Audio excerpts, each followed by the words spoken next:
This episode of Nuff Said is brought to you by Tweaked Audio. To get awesome headphones, go to tweakedaudio.com and use the coupon code Southgate to get 30% off, free shipping, and a lifetime warranty. Or you can get there through the link on our website, southgatemediagroup.com.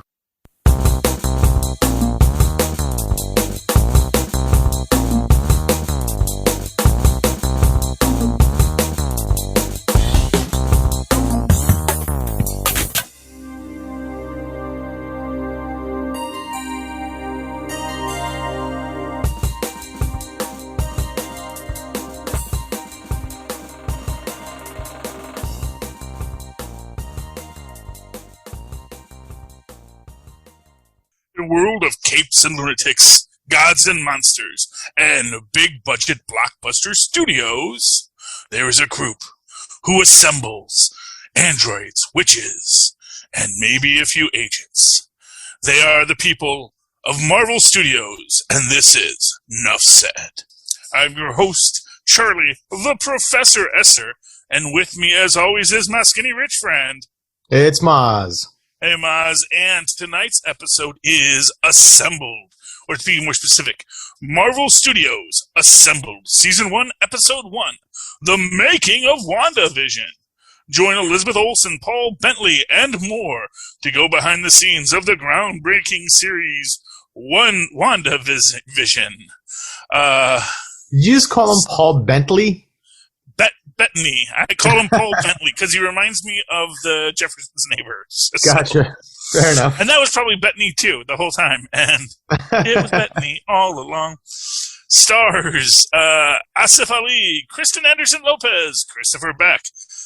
See full cast and crew. Asif Ali, Kristen Anderson-Lopez, Christopher Beck, Paul Bettany, Balin D. Bilets, Gavin Borders, Tara DeMarco, Kat Dennings, Ithamar Enriquez, that's the commercial man, Kevin Feige as himself, Catherine Hahn, Jillian Hillard, Jet Klein, David Lengel, Mary Livanos, Robert Lopez, Elizabeth Olsen, Randall Park, Tiana Paris, David Payton, that was Herb, Evan Peters, Jolene Purdy, Deborah Jo Rupp, we all remember her, Max Schaefer, Matt Shackman, Josh Stamberg, Jen Underow, Mark Worthington, John Favreau, Chris Hemsworth, Fred Malamed, Chris O'Dowd. Oh, why did I not notice Chris O'Dowd was in this? Chris Hemsworth? Chris O'Dowd. No, but you said two names before that. Chris Hemsworth. Chris Hemsworth. Archive footage. Ah. So he shows up in... Oh, that's right, because Chris O'Dowd was in the scene from Thor: The Dark World where Kat Jennings broke in.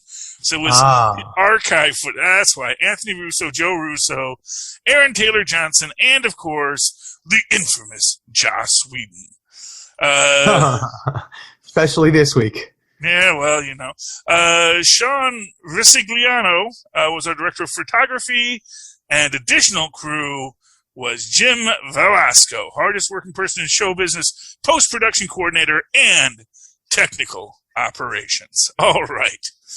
That is a mouthful of people. And this was a mouthful of a show, to be honest. Oh, man. There's so much in this. First off, what is your favorite... well, here, I'll go first. One of the things I found the most fascinating was that they painted Vision blue for the black and white sequences. And that they often use that in old sitcoms for lipstick and other things where the shade needed to relate to the audience as red. I was like, that's fascinating. Well, yeah, I mean, that is one of the most fascinating things about this, is that they really, and again, just to show the love and the care that they put into these things, how they get the feel. I was really disappointed we actually did not get, because we do know they did bring Dick Van Dyke on to consult on this. We did not get a scene with Dick Van Dyke. I was very disappointed. I was really hoping for that, but I guess they didn't want to take away from it. But, because again, I'm telling you, he would make a great Monaco Prince of Magic. He would be so perfect for that role. Look at Monaco Prince of Magic, you're going to say, oh wow, Dick Van Dyke, and I didn't even know it was him. But I do want to say, like, that is what's really fascinating, just the fact that, when you're shooting in black and white, it's not just a color swap. That you can shoot in black and white, but you have to shoot in a way that's going to read the colors to the black and white interpretation, which is a brilliant concept when you think about it, and stuff you never think about. It's sort of like when they point out that, actually the Addams Family living room is pink, because it would have looked weird if it was like all black and gray, because it wouldn't have had the vibrancy of a well-lit sitcom black and gray. So it's really fascinating, the choices they made for that. And then when we get to, they're talking about the special effects, and that were really practical effects for those 50s and 60s things. Because, of course, and as luck would have it, the guy who was doing their special effects says, "Oh no, actually, I studied under the people that did Bewitched. So yeah, I know all about how to do wire magic in a sitcom. How to hide the wire, how to make it float through the air so that it looks like it's floating on a wire. I mean, just that kind of stuff, that they knew what they wanted, and then they just found the people that could do it. They found the best." This is one of the things, and this is where, because it was said that this was Kevin Feige's baby. Right. This is what I say about a producer, and this is why producers are way more important than people think. Because people just think, oh, the producer, they put up the money, they put their name on it. No. And if that's the kind of producer, maybe some people have producers like that, but on a really good show, what you find is that producer is the person whose art form is the manipulation of other artists. So when you think about, I wouldn't call it manipulation. I would call it the plying. Well, yeah, that's what I mean. So it's essentially, and this goes to, much like a director directs the cast in how to, bring to fruition his vision. Yeah. The same thing is done by the producer on a broader level on the people that are involved in the mechanization of the process.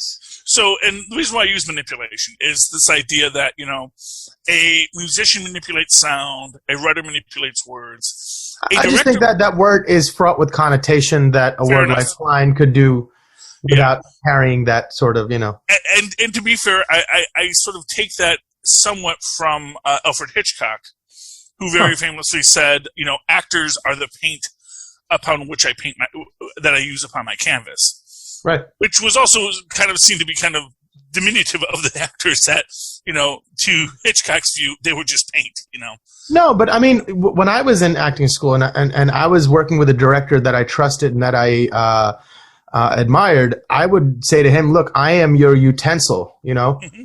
Use me to get your vision. And I understood that as an actor, that was my responsibility. And exactly. With which I can play, but that's an important understanding to have. Yeah. And the director gets out of the people working there is saying, yeah, we're all commonly aligned on this vision, and I will bring all of myself to bear to make that happen. How do you get people motivated to do their best aimed in that direction? And that's what a good producer does. Exactly.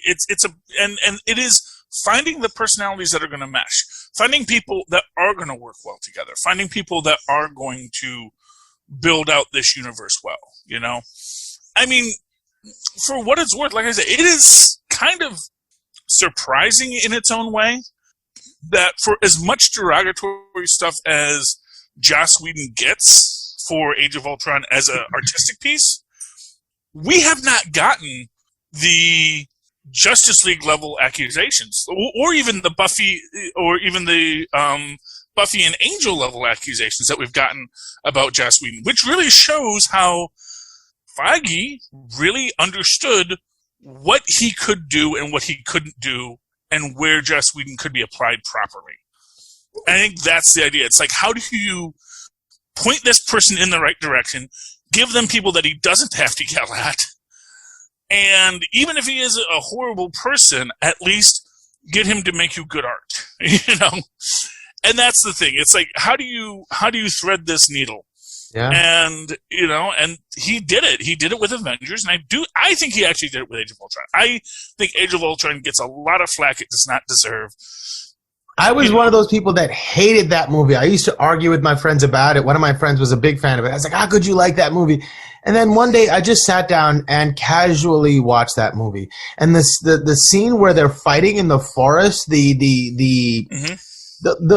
paintings that he builds in between the fight scenes where everybody's like coming across, and like the old X-Men cartoon where they're coming across the scene at each other, kind of like that. And I was like, my God, like they gave us that, like a live action version of that, grotesquely grand violence kind of thing. And I was like, man, I should be grateful for it. Why am I complaining about nitpicky things?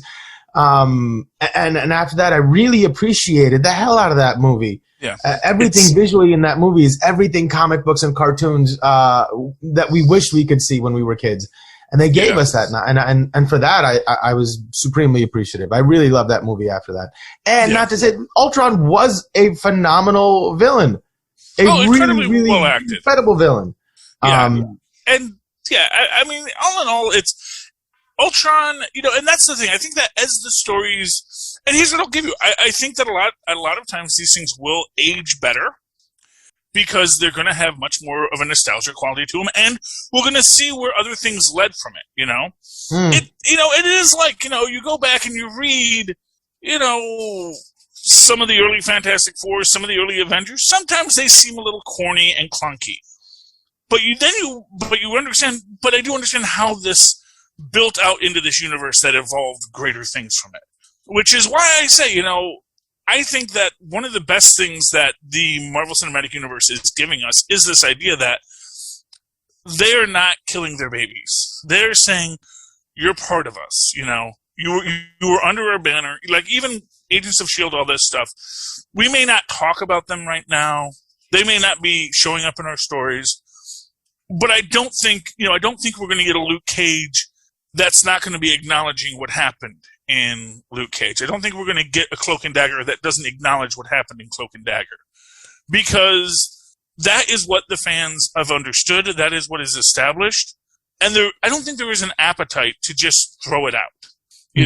Because it's like, well, no, this was the story that got written. And so you have to live with the story that you wrote. And even if you don't like what they did, it's your job to write it better the next time. And I think that's what we get with the Darkholme in this. Which is, maybe they didn't like what Agents of S.H.I.E.L.D. did with the Darkholme, but they don't have to discount Agents of S.H.I.E.L.D. I don't know how closely I don't know if Runaways ever actually made direct reference to it except for using the Darkholme. I don't know if there was ever a Captain America reference in it. In the same way that, like, for example, Luke Cage directly references the MCU all the time, Although, weirdly enough, never references the Hulk in Harlem. But I always felt that was probably because that was a little too real. Aliens invade downtown, yeah, we can talk about that. But up in Harlem, when the Hulk came through, that was a much more personal event. Maybe that's not that would be like, selling 9/11 tchotchkes at Ground Zero, which they do, but for the tourists. Yeah, it's a little weird, but yeah, but that was the thing. But then again, you also get the fact that as much as people will say Incredible Hulk isn't canon, it gets referenced by the Avengers repeatedly. In fact, to the point where Mark Ruffalo in the first Avengers says, "Yeah, last time I was in New York, I kind of broke Harlem." You know. Although, as people could point out, he didn't really break Harlem. It's like, he accelerated urban renewal. There's only so much you could do.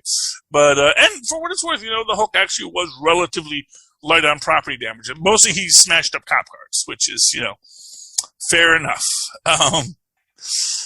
Which, hey, maybe that's not even a bad thing. But, getting back to Assembled.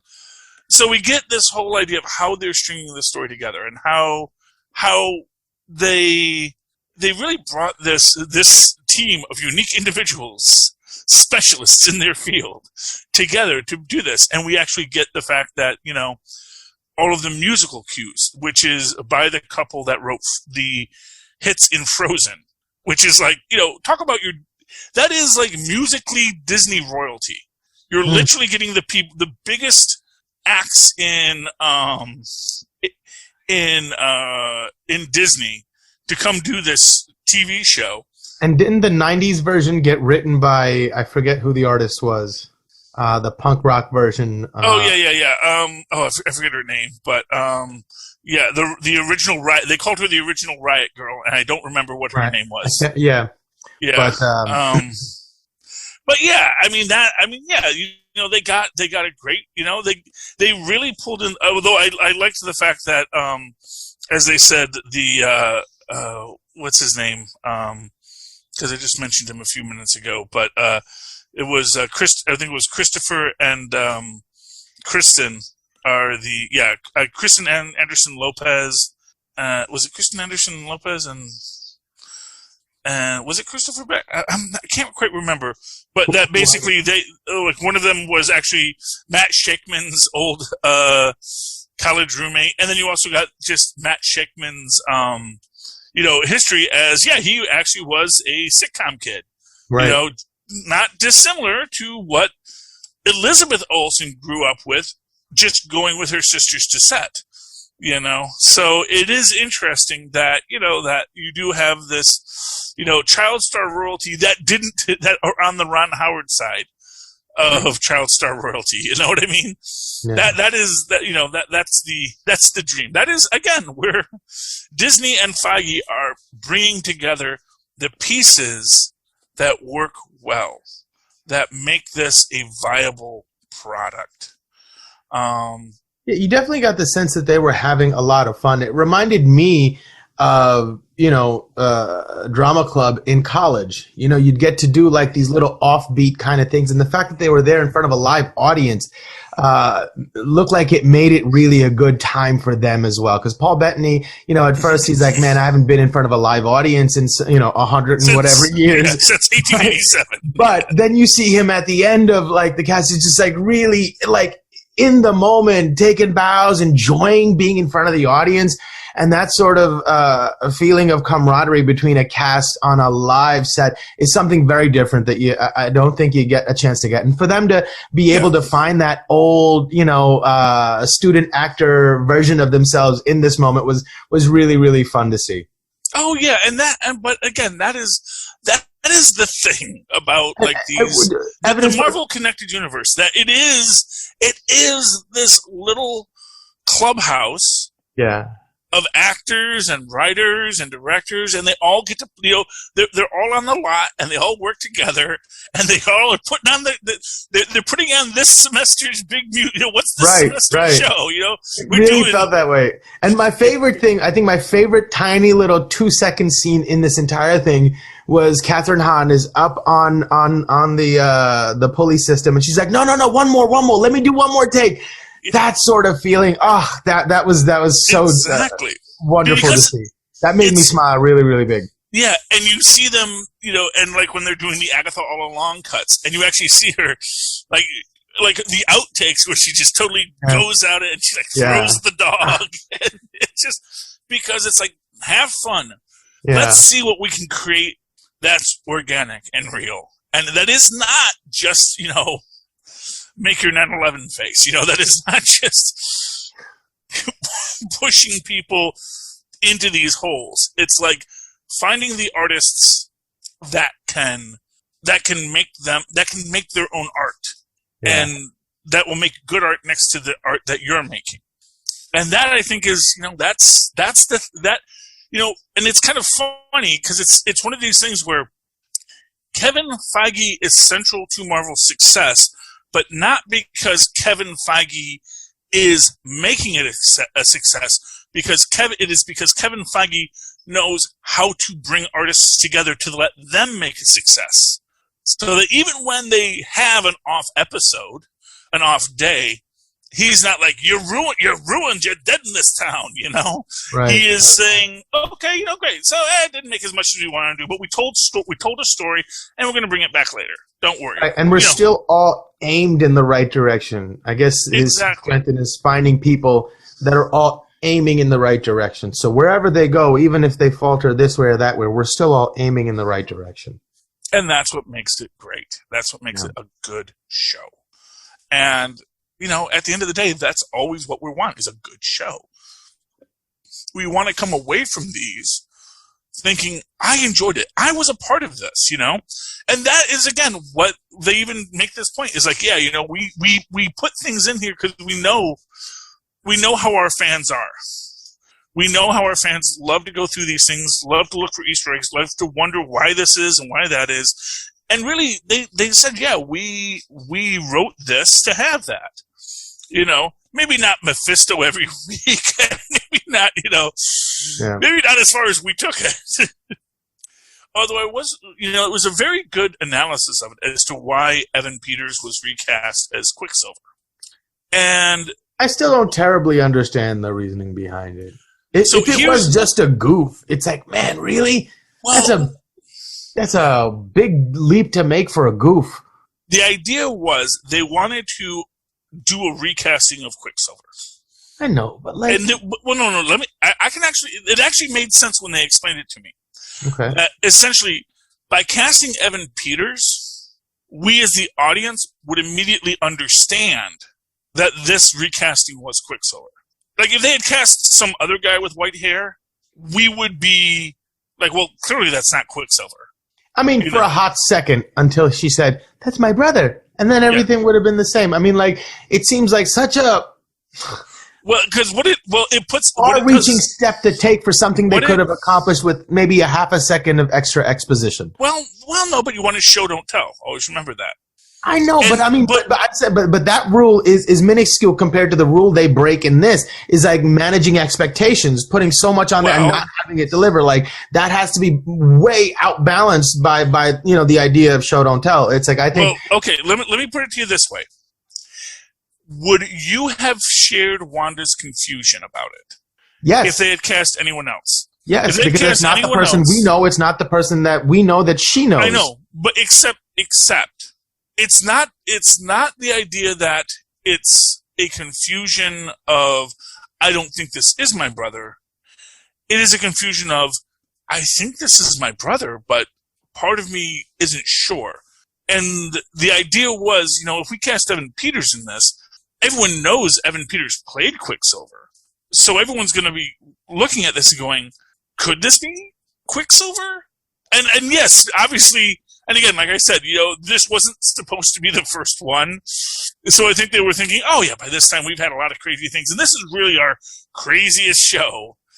So Fair this enough. is, I think that it's hard to reconcile. I understand that with everything so meticulously done with everything else about the show, this decision seems rather haphazard. And there must be a logical reason for it. Yeah. But I mean, like I said, I think the logical reason was to communicate to us. Yeah, I just... It was meant to confuse us. It was meant to make us think this really could be real. I still don't think I understand what the motivation was. That doesn't seem like a strong enough motivation for somebody to do something that outlandish. I feel like there's a deeper understanding that I'm not seeing. Yeah. Well, so here's what it comes down to. From the perspective of the show story of why is Ralph Bohner made Quicksilver, it does not... Ralph Bohner in and of himself wouldn't convince us that it was Quicksilver, that it was really Peter Maximoff. Right, but I think it would have done just an adequate enough a job as this did if she would have said, it's my brother, and been like, whoa, it's not your brother. No, but she doesn't say it's my brother. He says, well, she does later. In that moment, that's how they end it. Because he says... in the next episode, they come back and say, it's my brother. What, can't a brother hug his stinking sister?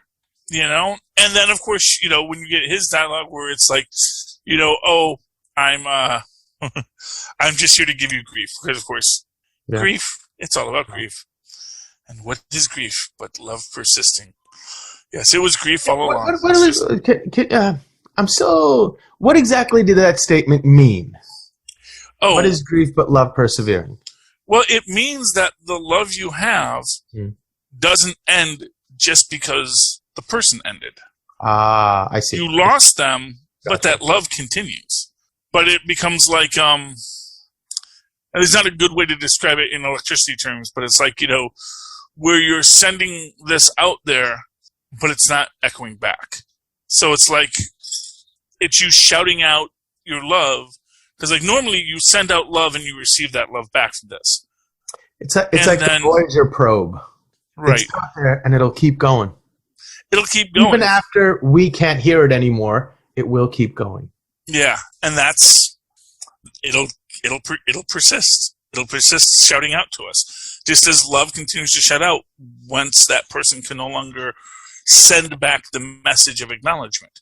Right. And we get into that loop of please respond, please respond, please respond. And man, that's making me tear up right now. Just the idea of the please respond, and then there is no response coming, and that is love persisting. It's beautiful. What are you going to do? And this is again that humanity, that character of what WandaVision gave us. It's technically beautiful. It's, it was small scale, sure, although they do, of course, get to their big wizard fight at the end, or witch fight, and then, of course, your Ship of Theseus thing and that whole thing. We've talked about all that, but what makes it important is that, like Not Sure said at the end of Idiocracy, that someday there will be films where whose ass is farting and why. I think that, or whose balls are getting punched, and that is the achievement. That it doesn't. We all love to see the big thing, but we want to know why, and we want to know the feeling behind it. And I think that's the beauty of Marvel, is they're going to give us space laser beams because, hey, it's a movie. We need a space laser beam. We need a big thing going up into the sky because that's the conceit of the movie. But they tell us why the space laser beam is going up and why the wizards are fighting. It's not enough for just two people to punch. We want to know why they're punching and then why they stop punching. And it can't be because they happen to have the same named parent. There should be a reason. And for what it's worth, Marvel seems to always give us a reason, and I like that. Yeah. Oh man. So it was a great. I love this assemble thing. I hope we're going to get one for Falcon Winter Soldier. Which I think that's the plan. That between the week or so that we'll have between new shows premiering and current ones ending. Oh yeah. That they'll fill the week in between with these. And I'm sure we'll get one when they release Black Widow too. Oh yeah, that'd be cool. So they'll do a Black Widow assembled, and then they'll do a Loki assembled or an Eternals assembled, whichever one is the next thing to come. And then somebody will eventually watch these in chronological order and be like, okay. Yeah, well, and then you figure out how all the pieces fit together, Another game to play. Yeah, of course. Well, that's the thing, is there always going to be there's all these pieces moving. And for what it's worth, and this was actually my favorite line from Kevin Feige recently, where, someone was asking about, Chris Evans returning as Steve Rogers. And he basically said, well, I don't have any plans for that right now, but I don't know everything. Which I think is one of these beautiful statements about the guy who is arguably in charge of everything. But for him to just say, no, I don't know everything. I don't know exactly where we're going in 10 years. And, there are other people involved in this. There are writers that are going to pitch me, here's how I want to bring Captain America back. And there's a lawyer that says, here's how you're going to get Chris Evans back. And there is an agent and all these people that are going to work together to actually achieve these things. But until you have someone to first pitch the idea, have them like the idea, and have Chris Evans like the idea to come back, however it's going to be, that's when you get to move forward. Right. And that's the idea, is like, you don't just get to, because again, it's about respecting who you have in the field, about respecting your artists, because they're all artists, from the guy who says, no, I know how to do wire effects, of course. And the makeup artist who says, no, you know what? You want to paint him blue, because that's how that's going to read in black and white. And the people who know their craft so well, that you can just say, okay, well, you tell me how to do it. This is what we want to do. How do we do it? And they bring it all in. And, how do you do sitcom acting? Which is such a beautiful question, because it's the kind of question a lesser production would never ask. That is there a different way that you act in this kind of a style of acting? It's like, yes, of course there is. Of course there is. It's the same. It's the difference between, opera and musical theater. It's completely different styles of acting. It doesn't mean that both aren't beautiful and artistic, but you can't, it's very, it's hard to go from one to the other. Or to be more specific, it's not hard, but you have to be good. You have to be a master of the craft to move between things, It's what they always say, Picasso, he could paint beautifully, realistic paintings. But, anyone, or not anyone, but lots of people did realistic paintings. He needed to express himself in a different way. And he needed to show that, it's not about painting in the Cubist fashion just because I can't paint anything else. It's about, no, I already mastered this. Now how can I expand the art form? And the idea that you can do, you can do sitcom acting, that it's not just the same thing as doing Broadway acting or doing, theater acting or doing movie acting. That these are all very unique skills. And, if you don't know how to do it, you're not going to do it, And that they have enough respect for the art that they're going to be creating to send their people in and say, no, we need you to learn how to do this. Make sure that you know it, because it's as important for you to be able to deliver a comedy line in a, 3-camera format as it is for you to have abs of steel, So all of these pieces, we're going to have someone to help you get there because we respect what we're trying to create enough to not say, oh yeah, go to the gym, get in shape, do it, go watch some sitcoms, follow up. It's like, no, read the comics, learn who these characters are, because we want you to embody them when you go up on screen. And, one of my favorite bits in this is Elizabeth Olsen saying, when she first did this, they said, don't, read the comics, but don't worry, we're not going to put you in the leotard, we're not going to put you in that. But then she's like, but when I got to wear it, that gave me so much joy that I got to be the comics accurate, at least somewhat comics accurate Scarlet Witch. That, it made her so happy to do that, And then, when they actually reveal the final Scarlet Witch outfit with the Wimple, and, the Wimple as a part of being the Scarlet Witch, it was really such a beautiful, that's the thing she wears. Apparently that's what that's called, is a Wimple, is the thing. Usually you wear it with something else, but I guess, just having that thing as the Wimple part, and then they just don't put the, I don't know. Veil, sort of like a nun kind of thing? Exactly. Yeah. So that part that goes here is the Wimple, and then you will often have something else that goes over it, but just to have the thing that pulls the hair back is the Wimple. Huh. Interesting. If I recall correctly. And I could have just been using Wimple completely wrong, and everybody said, that's not what a Wimple is. A Wimple is actually this part here. It needs this. So this is actually just a barrette, and right. It's entirely possible. I could be wrong, but it's just a scrunchie. But I love the fact that they incorporate it, and they find a way to incorporate it by the end, and a reason to have it be there. It's like when Hela gets her big helmet, when Loki has his big helmet, you understand why they're like fans cosplaying at that point. Mm-hmm. Like it's that enjoyable. And that's the thing. At this point, Elizabeth Olsen is a fan. Right. Like I say, the real thing that Marvel does right is they either get people who are fans, or they find people who are interested in becoming fans. Because by the end of it, all these people are reading the comics, and they're all talking about it in terms of, I love this story that we did. Can we look at how can we have Falcon do this, and how can this happen, Yeah.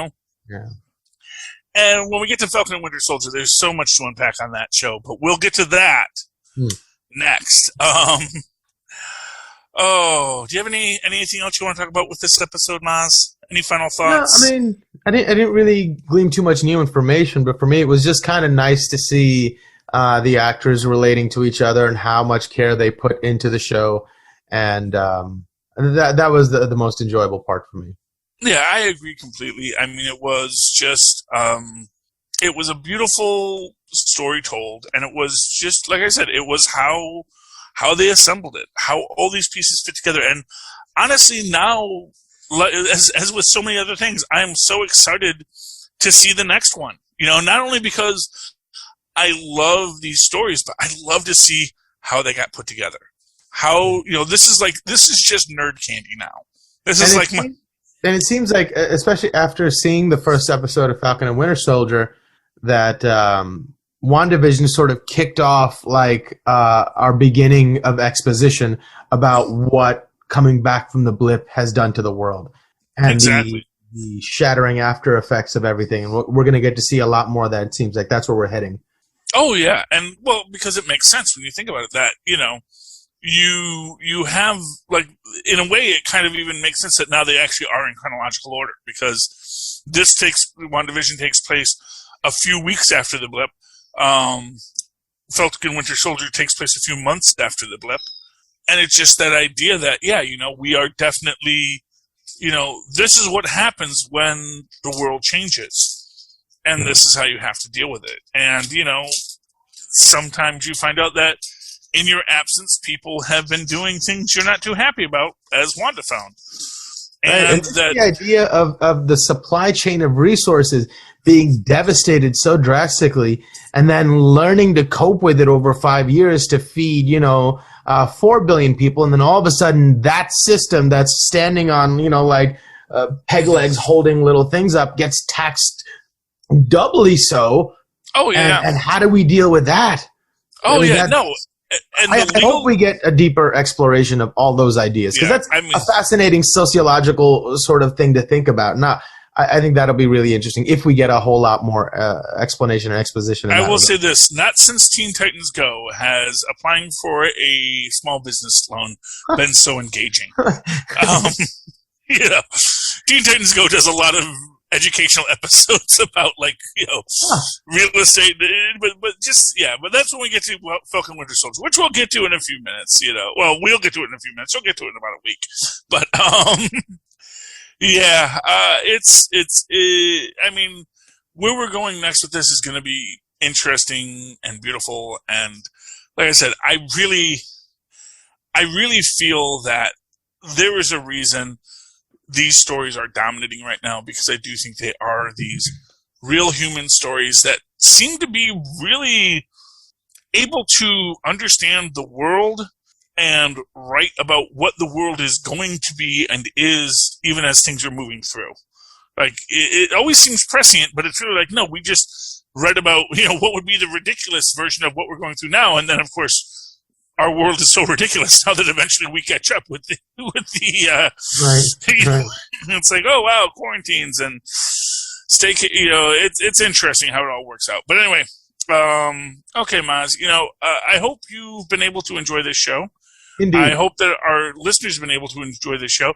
Now, I know a lot of our listeners, like me, you just go to that dollar store, get those dollar store headphones, because what do you need more than just a dollar store headphone to listen to a thing? You just keep on replacing it and replacing it and replacing it, because it's only $1. But when you think about it, by the end of the year, you've spent, depending on how many times you had to buy new headphones, you might have just been better ahead getting a good set of quality headphones that are going to last you 4 or 5 years for half the price of what you're going to spend in that time. And if you go to tweakedaudio.com, you can do that and use the coupon code Southgate to get a discount on what you're buying. So that seems like a pretty practical idea from my perspective. Likewise, you can use that same coupon code if you like deals, which most people do. You can go over to huntakiller.com, use that coupon code Southgate upon checkout, and get a discount on the Hunt a Killer product, which is essentially a bunch of puzzles and clues delivered to your house to help you solve a cold case for Michelle Gray. If you were someone who watched WandaVision and liked to connect the dots and think, what could it mean? What does it mean? Why are they hexagons? That's the game for you, because you're going to get those delivered to you And you're not going to have Marvel Comics to fall back on to help you figure it out. You're going to have to use your own wits and cleverness from what's given in the package to solve the cold case. And if that does or doesn't interest you, you can always go down to our show notes, click on Amazon, our Amazon.com link. Go to Amazon.com, buy whatever the heck you want. I don't care. It's not really my business. And but by clicking on the link in our show notes, it helps out the show. And when you're there, check out Pod Life, the book, a book written by the Southgate Media Crew about being a Southgate Media Crew podcaster. And that's available in both the digital book that is so convenient and, of course, the hard copy that you want to keep in your apocalypse bunker for the coming days. When the internet goes down, you know. Got to plan ahead, Mozz. Always plan ahead, right. Just like Marvel. Yeah, okay. The internet is gone. Let's read about a dead medium. Well, you know, hey, we read about it'd be history. It'd be history. Right now, you know? This is how people got by, treating their existential dread by podcasting. Yes, back in the days when the internet was around. As a podcaster, I will say it works. It works great. Anyway, Mozz, if anyone does that, if they want to talk about why you podcast, how can they find you? Well, they can email me at mozzmanzor@gmail.com or find me on Facebook under Mozz Manzor. That's MozzManzor. And, of course, you can always write to me in the old-fashioned email way the way our Mozz and Poz once did at superconnectivityblog@gmail.com. That's superconnectivityblog, all one word, at gmail.com. Of course, follow me on Twitter as I live tweet no longer DuckTales, woohoo. Although, please, go back, watch that final episode, friends. All your answers are there. And then so many more questions. I love DuckTales, man. That was just such a great chef's kiss of storytelling. But I will be live tweeting something soon. I just have to find it. Probably Stargirl when it comes back, because I did really like Stargirl. And very few of the other WB shows are really hitting me yet. Superman and Lois is pretty good. Batwoman is okay. But you know, kind of lost its thread. Honestly, it was better. The show doesn't have a Bullock. And how you do a story in Gotham without Bullock, I don't even know at this point. So, that is my opinion. There's no Bullock, no Commissioner Gordon. I don't even know what you're doing in Gotham at that point, you know, but that's just me. Bullock makes everything better. Okay, but if you would like to follow me on the Twitters, I do live tweet things at Charlie Esser. Oh, wait, I did this, yeah, so at Charlie Esser, that's CharlieEsser. Look for the two E's in the middle. Quality. Bing. Thank you, Mozz. And hey, Marvel, give me a show to podcast. Or not to podcast, to live tweet. I would love that. So put one on ABCs, and I'll go back and watch that, because I love to do that. So anyway, once again, you have come through the darkness of the day, listening to the dulcet tones of Nuff Said. And so we say, good night, and Nuff Said.